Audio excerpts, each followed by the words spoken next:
É mais fácil você colocar pessoas júniores e começar a mudar a base da empresa colocando pessoas negras, né? E aí, conforme elas forem trabalhando, performando melhor, desempenhando suas funções, vão sendo naturalmente promovidas e sendo alçadas a cargos de liderança, né? Eu acho que esse é um lado. Por outro lado, a gente também tem que olhar muito atentamente nos cargos de liderança, principalmente quais oportunidades que a gente tem de contratar ou de promover gente, né, para essas posições. O mercado de publicidade era um mercado muito fechado e autorreferente, né, em termos de só escolher pessoas das faculdades elitizadas, né, e a gente já faz um bom tempo que a faculdade elitizada não é um critério é um critério proibido de contratação, né, e que todo o processo de contratação tem que ter um foco em diversidade, né? Eu não posso ter uma vaga e ter lá 3 candidatos para o gestor entrevistar e é todo mundo branco, por exemplo. A gente sempre tem que ter representantes para a pessoa poder escolher, né?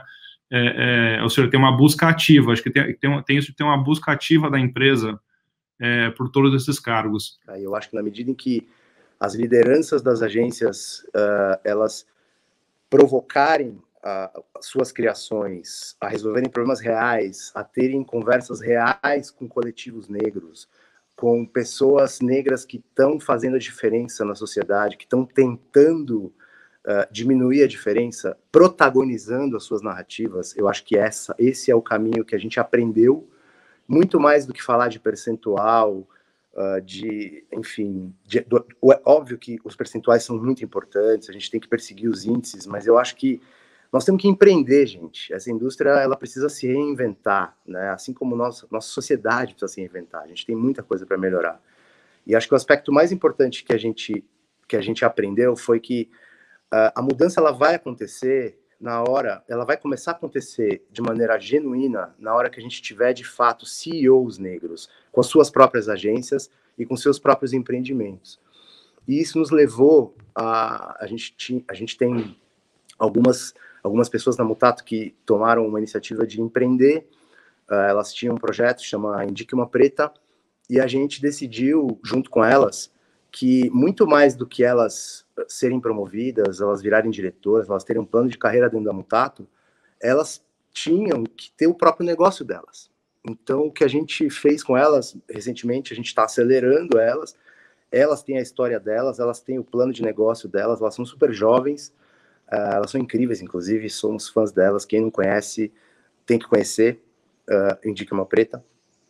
E para mim, assim, acho que o grande tesão que a gente traz para esse painel e a provocação também, devolvendo a provocação, Elton, a gente precisa de mais empresas, por menores que sejam, conduzidas por negros. E essas empresas dialogando, trazendo suas necessidades, trazendo suas propostas para outras empresas como as grandes agências, para que a gente possa fazer coisas genuínas, que saiam do curto prazo e que se tornem ações de médio prazo, que tenham ambição, né? Que tenham ambição no sentido de não só a gente fazer o que é correto, mas a gente quebrar as paredes, de fato, né?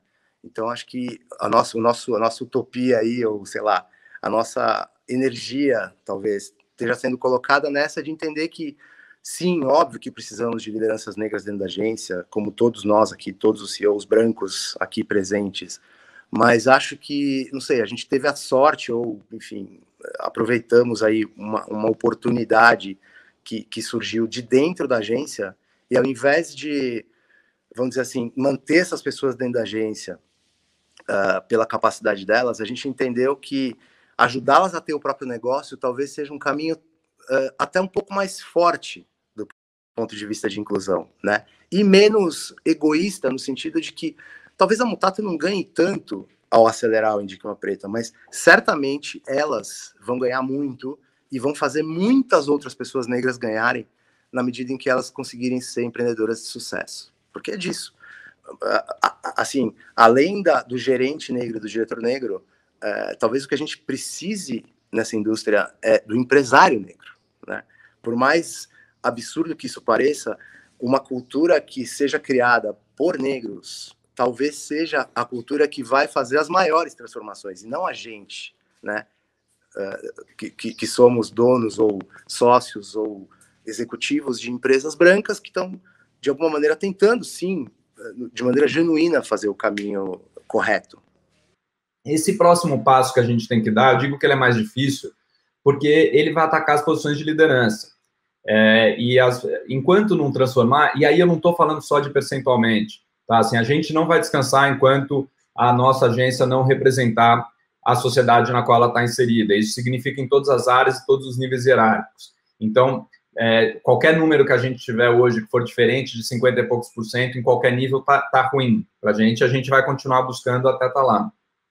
Mas essa transformação de liderança vai bater nos limites mais duros de serem rompidos, os limites culturais mais fortes, as barreiras históricas de carreira, de educação, de preparo, né, de quem não foi criado em meio a todos os privilégios da educação e da carreira que eu fui, pelo menos, e como ascender essas pessoas às posições de liderança. Então, por isso que eu digo que vai ser mais difícil, porque eu acho que a gente vai ter que enfrentar barreiras que são mais profundas para os gestores. Eu não sei se elas são mais reais, tá? Mas elas são mais profundas, certamente, elas vão bater em hábitos e costumes talvez mais difíceis de mudar.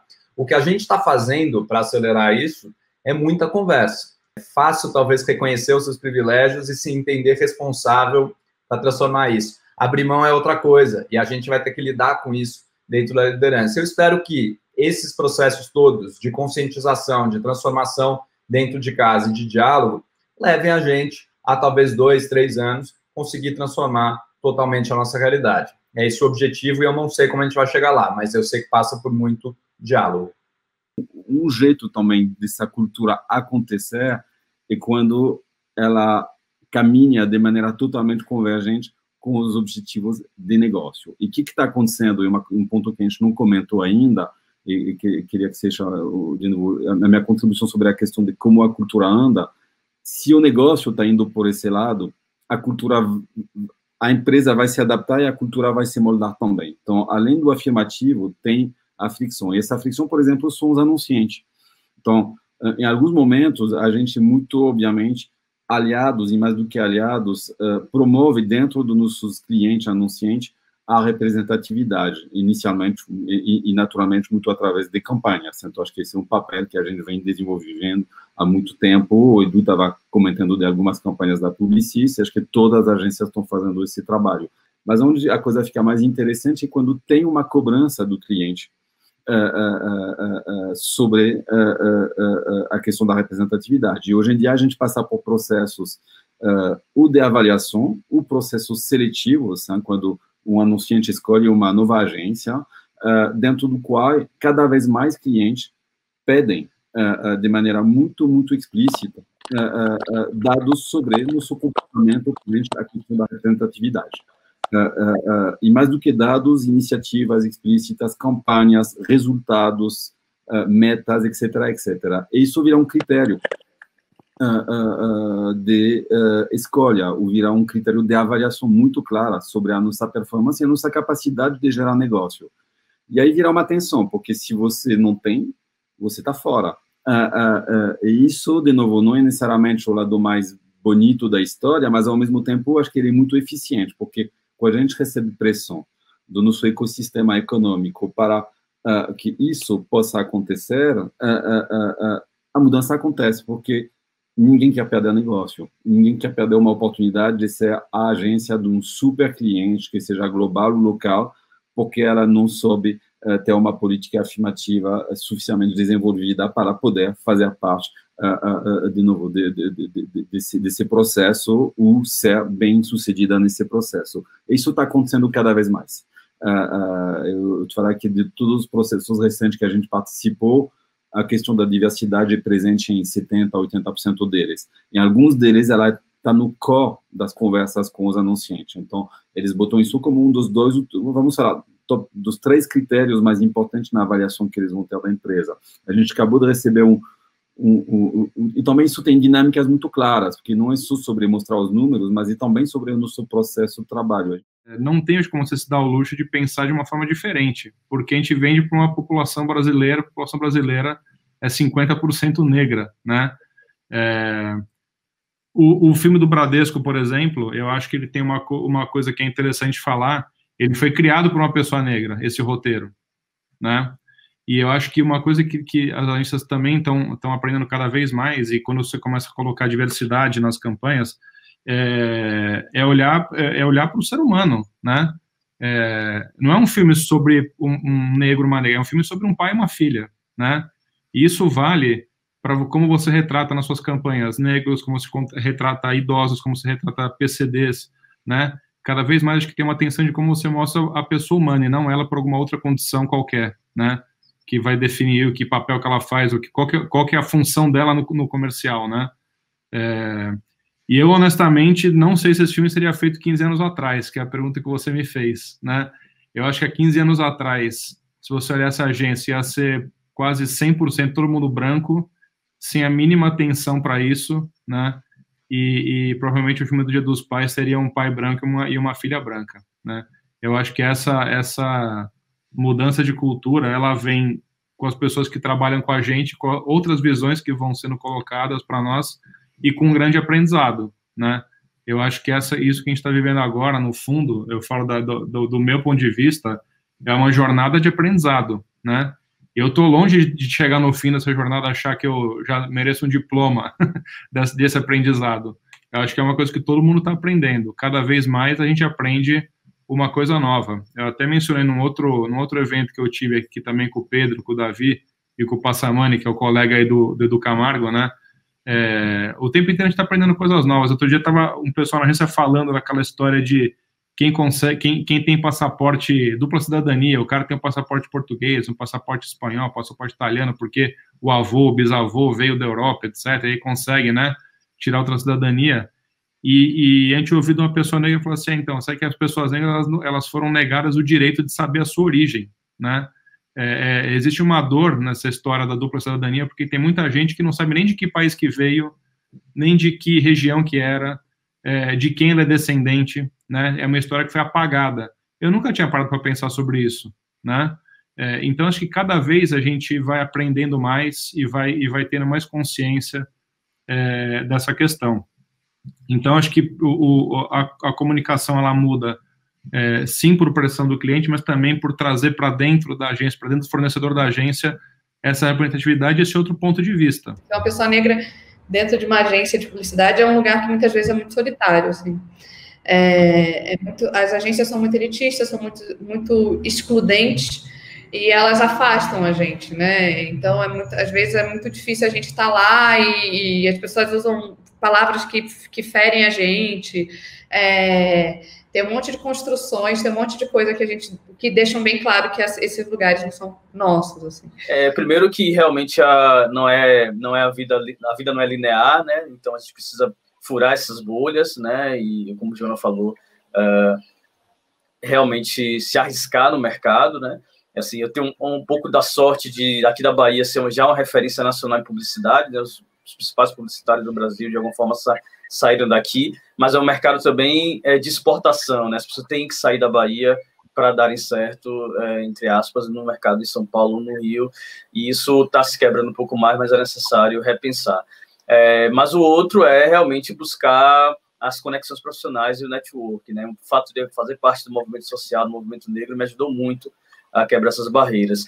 Bom, em primeiro lugar, eu creio que a gente precisa realmente entender que momento a gente está vivendo, né? Realmente a gente teve um nível de oportunidades represadas muito grande, né, no campo da publicidade, um pouco que está falando aí, né? Nossas ideias, nossa narrativa, nossas histórias foram negadas, e isso foi muito ruim para o mercado, não foi só muito ruim para a gente, né, como profissionais que perdemos a oportunidade de colocar nossas ideias, foi muito ruim para o mercado de modo geral, né? Se a gente comparar, por exemplo, com mercados como os Estados Unidos, como o Canadá, como o Reino Unido, onde a presença negra proporcionalmente é muito mais representada, né, dentro das agências, né, tem um número de agências negras muito grande, tem fornecedores, tem um ecossistema forte, você tem aí narrativas que são muito bem qualificadas e tem produtos muito bem representados no mercado. E aqui no Brasil está começando essa discussão, mais uma vez, comparado a 2005 para cá, realmente é muito diferente, mas ao mesmo tempo tem um caminho longo, muito longo, como a Rafaela falou, para trilharmos. Em termos práticos, eu diria o seguinte: primeiro, realmente repensar todos os processos. Em termos numéricos, e colocar meta, né, um pouco que a Thomson Wunderman fez em relação ao programa 2020, assim, qual é a meta? E aí eu pergunto para quem está assistindo aqui, para quem é de agência, os orçamentos que as agências de publicidade hoje gerenciam, né, todos os anos. Qual a meta desse orçamento vai para influenciadores negros, para fornecedores negros? Se você não tem gestão, se você não tem meta, você não tem gestão, você não quantifica, né? Eu acho que o papel da gente, né, é provocar internamente nesses espaços, né, e o papel das agências é abrir, né, esse processo, porque realmente, para tocar um pouco nesse assunto aí da rede, o que acontece é o seguinte: existe uma bolha no mercado publicitário brasileiro, isso não é novidade para ninguém. Então, se faz negócio com os amigos, se faz negócio com quem se conhece. E isso é muito ruim para o mercado, de modo geral. Então, colocar meta, para mim, é fundamental. E assim, não precisa inventar roda. Existem várias iniciativas no mundo nesse sentido. Só dá uma pesquisada rápida aí. Eu coloquei no meu livro, né, o Billion Roundtable, que é as empresas multinacionais que se comprometem a comprar $1 bilhão $1 bilhão por ano na mão de grupos minoritários. Isso acontece nesse momento, com grandes marcas que a gente conhece. Chama-se Billion Roundtable, né? A mesa do bilhão. E tem outras iniciativas na área da publicidade, do marketing. Então, eu acho que o Brasil vai precisar realmente correr bastante para chegar minimamente no que a gente tem hoje em outros mercados. Que a gente ainda não é a geração curada. Então, por não ser a geração curada, a gente ainda precisa entender quais que são os códigos do ambiente em que a gente hoje habita, principalmente no ambiente corporativo, para que a gente possa dialogar com esses códigos, que ainda são os códigos equivocados, mas são ainda os códigos que estão no lugar para que a gente possa dialogar e encontrar caminhos para que a gente possa promover. A partir do momento que você constrói esse diálogo, você promove a mudança. Isso é número 1. E número 2 é muito assim, questionar esse lugar, né? Porque ainda falar trajetória, liderança, pessoas que chegaram lá. Eu me questiono muito desse lá. Eu tenho muitas dúvidas se chegamos lá, porque esse lá que nós vivemos é um lá ainda muito raso. Eu falei muito sobre isso num papo que a gente teve sobre também liderança, e que esse possível lá que eu imagino para a indústria da comunicação provavelmente vai ser desenhado por essas pessoas que estão nos ouvindo. Então, eu acho que o meter o louco, é o seu... não achar que você precisa se encaixar nesse lugar, você precisa entender esse lugar para poder colocar o seu jeito de existir e de ser como profissional de comunicação. As narrativas que a gente tem vigentes, elas vêm de um lugar branco e elitista, né? As narrativas que a gente tem na publicidade, e que se afastam cada vez mais do que é o povo brasileiro, né? Porque eu acho que é uma coisa que, quando a gente fala que a maior parte da população é negra, a gente tem uma grande parte da população se identificando como parda, né?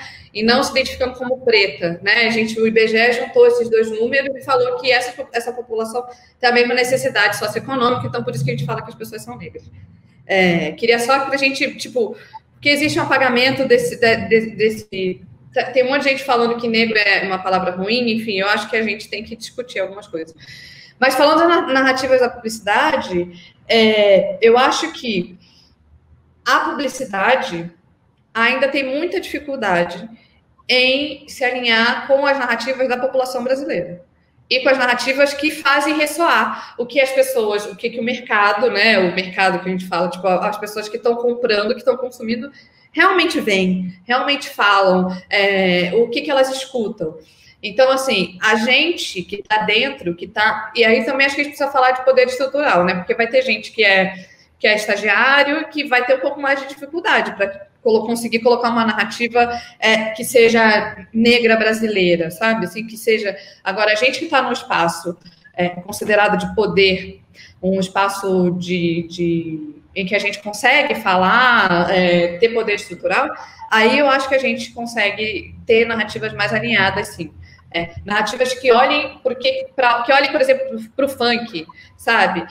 Que olhem, por exemplo, para o brega funk, que saibam o que é os Barões da Pisadinha, sabe? Assim, então, o que essas pessoas estão consumindo mesmo, assim, o que as pessoas que moram aqui no centro de São Paulo, que moram nas periferias do Brasil, o que elas consomem, como elas enxergam o mundo. Então, existe uma dificuldade muito grande, a gente está tentando, né? Eu venho tentando cada vez mais, como diretora de criação, como redatora, que a gente tenha outras histórias, outras perspectivas. Que nenhuma agência está preparada. Se a gente pegar e nenhuma agência, vou fazer o recorte pelas 50 maiores que aparecem lá naquela lista, a famosa lista das 50 maiores. Nenhuma está preparada, tá? Para receber hoje um jovem negro periférico, mulher, trans, sabe? Nenhum está preparado para receber. Então, o que eu tento e o que eu penso fazer na verdade, foi uma escolha, assim. Eu não consigo fazer e abraçar tudo.